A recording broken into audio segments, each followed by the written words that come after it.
Hey, Shalom, Shalom, your blood back in. Hey, Shabbat Shalom. I wanted to actually add in to the previous video that I was talking about. Well, actually, has nothing to do with the last video.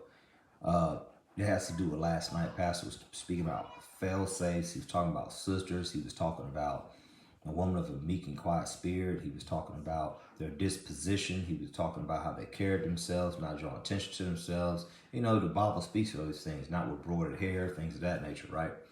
And I just kind of want to point out, we've talked about these things before where, you know, sometimes you don't see with spiritual eyes. You know what I mean? A lot of times brothers don't look out and they don't look in the spirit. They look at what their eyes lusteth after. You know, they look at what their flesh lusteth after, right? So the idea is to get to a place where actually you're looking in the spirit. You're looking after the spirit. And I just kind of want to give you guys the testimony of even myself.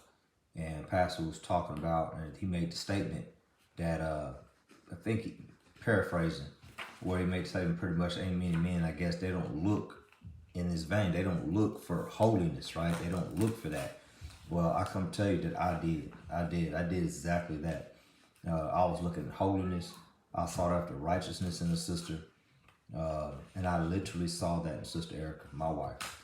And I could just remember at that time, man, that, you know, I didn't see too many wise young women at all.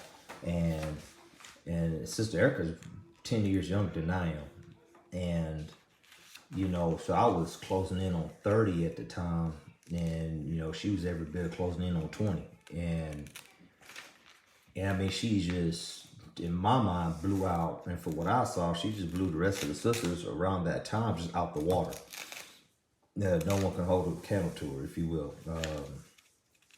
But what I saw with her was she wasn't drawing attention. She literally covered herself. I didn't see the silhouette of her body. She didn't wear clothes that hugged her body. I couldn't see the shape of her breast.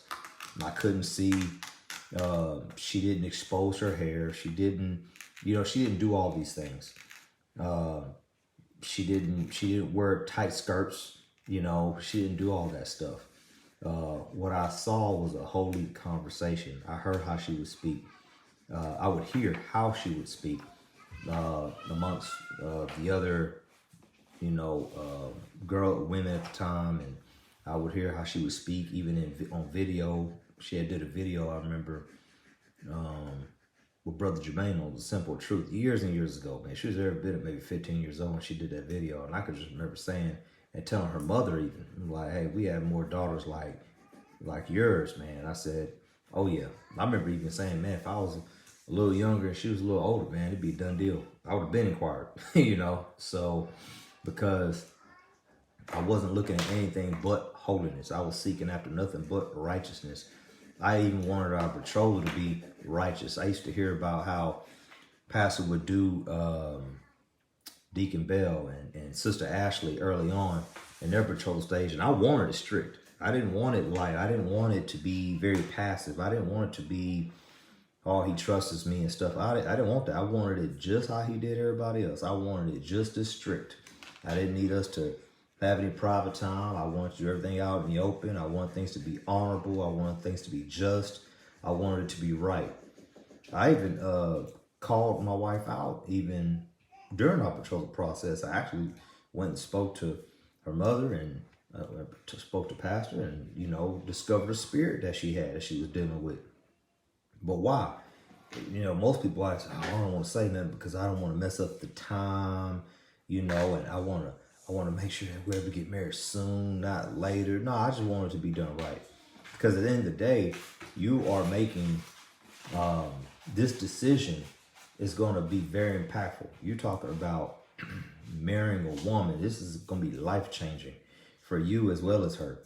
And so I just wanted it to be right. I wanted to make sure that she was going to come purged and clean and that she wasn't going to have anything lingering that I was going to have to deal with. So that's how we need to walk, man. So anyway, I just wanted to come on and tell you guys that you got to seek for holiness, you got to seek for righteousness, and you want to be able to see some type of semblance of righteousness in the sister.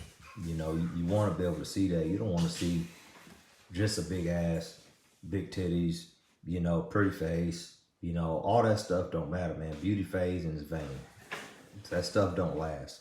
Then the day, what's on the inside is what truly matters. I know it could sound cliche-ish. It could sound like a cliche or something like that, but that really is what it boils down to. And I definitely do have peace with it, Sister Erica, man. She does bring peace. She strives for peace. She strives to hear me. She listens to me. She does not rule the house. I'll rule the house. She knows that. She desires for me to rule the house. And that's what you want. You want a woman that's going to desire to actually be in her role. And so I don't have too many issues with it. That don't mean that, hey, Jesus was tempted in all points, right? But he defeated it all, so that way we can defeat.